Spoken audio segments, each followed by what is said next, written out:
তাকে হত্যা করেছে একটি বুলেট, সে বুলেট জিজ্ঞেস করেনি আপনি কোন দল করেন। এবং আমার মনে হয় আমাদের বিভিন্ন বাহিনী, সেনাবাহিনী, পুলিশ বাহিনী, র্যাব, বিজিবি, তাদের সন্তানরা তো বাংলাদেশে রয়েছেন। তাদের সন্তানরা কি এই যে হুমকি প্রত্যেক নাগরিকের বিরুদ্ধে, যে বাসায়ও নিরাপদ নয়, তাদের ক্ষেত্রে কি এই হুমকিটা কার্যকর নয়?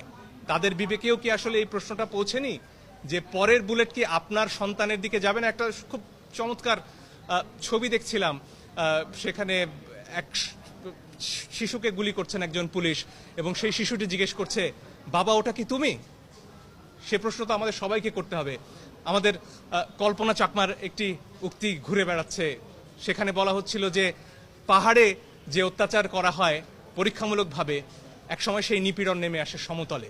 আমরা আর কতদিন অপেক্ষা করব যে আমার ঘরে গুলি আসা পর্যন্ত আমি চুপ থাকব?